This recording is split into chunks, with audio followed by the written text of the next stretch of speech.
I'd get mad at myself. 2 weeks later, because I'd have to go out and buy everything. I'd get mad at myself. 2 weeks later, because I'd have to go out and buy another pair. I mean, it's not comical, but that's what would happen. Okay, now, just prior,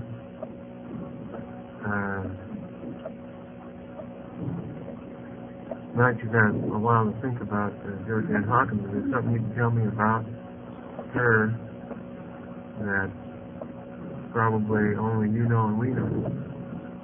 Well, I mean, the Spanish test is pretty darn good, if you ask me. that's what she said. Unless she was hallucinating. She said everybody called her George. George? That's what she said. Or how about that? She used a safety pin because apparently her blue slacks are a bit too big. Or that's about all I know. I mean, I suppose there's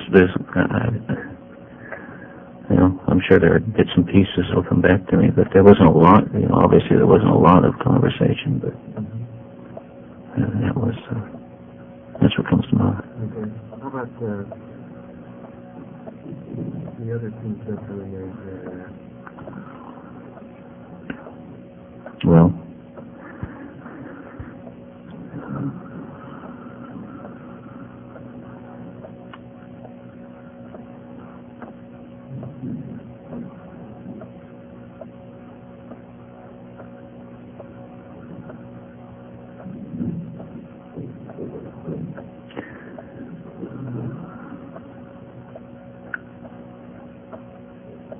oh, one other thing.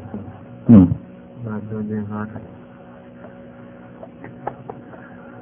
When did that happen? when? Yeah. Well, May of... I know when she disappeared on June 12th.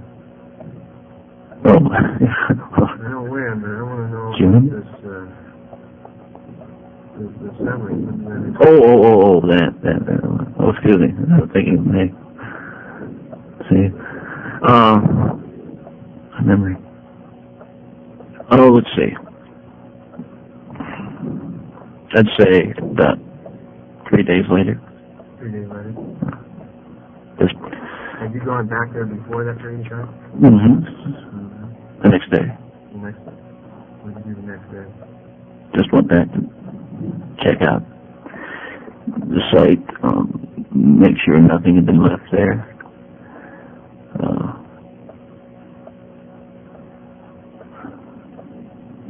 See, you know, I feel like I reached the point and I half expected that she might not even be there. That somehow I hadn't even killed her, if you will.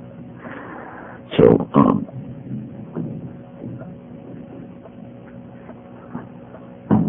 so I went back and removed things like the rope.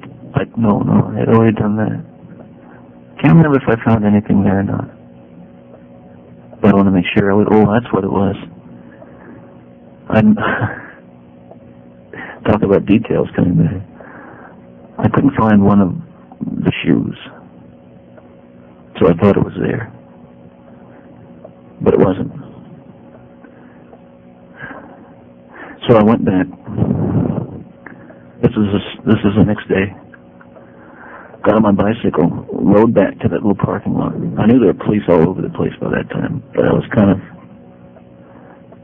nervous because,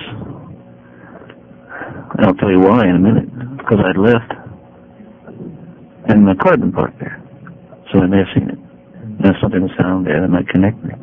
So I went back to that parking lot and I found both the pierced earrings and the shoe laying in the parking lot at about 5 in the afternoon. So I surreptitiously gathered them up. After the police had checked that area? Well, you can tell me. I'd seen them. I'd seen whole streams of them driving around all over the place, but they were concentrating on places like the park, nearby park. I'll bet you they couldn't have looked in the parking lot and missed the white patent leather clog and the two white pierced earrings, hoops. That was discovered by you the next day? Yeah. Around 5, 6 o'clock. 6 o'clock afternoon. Yeah. Okay. So you went back. Oh, excuse me. When you, after you left that scene that night and went towards Taylor Mountain, did you go back to Taylor Mountain knowing it was there? No. No, I wasn't going. I drove by there. So I was on the highway. I didn't even slow down. All right. Yeah. That was really not on my mind at that time. Okay. So what happened in the next couple of days? Well, again, the reason that I was so nervous, and this might be something you could plug into if that's what you want to do or utilize. The reason I was so nervous about anything like that being found in that parking lot was that no more than 2 weeks before that, I've been using the same modus operandi in the same neighborhood, in front now of the same sorority house George Ann Hawkins disappeared from. I encountered a girl going out the door and asked her to help me. Walked her all the way to that lot. 11 o'clock on a Friday night. And I was drunk. I was drunk and I was just babbling on, and I told her I worked in Olympia, that I lived in a rooming house. I mean, I was just, I was horrified later on.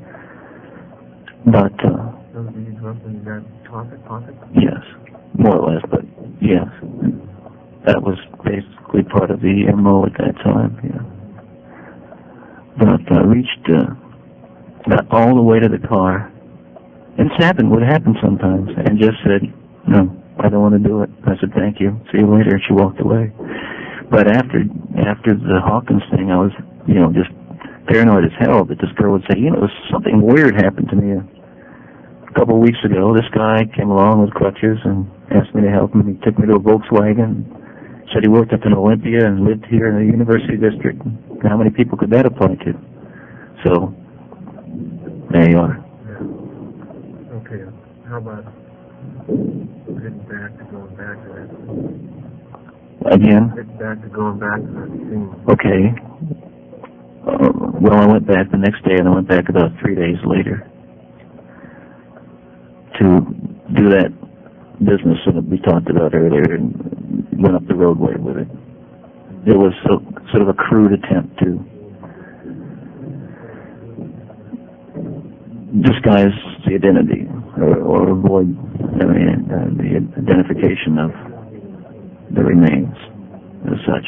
I don't know. It wasn't. In retrospect, it sounds pretty incoherent, but that's what was motivating it at the time.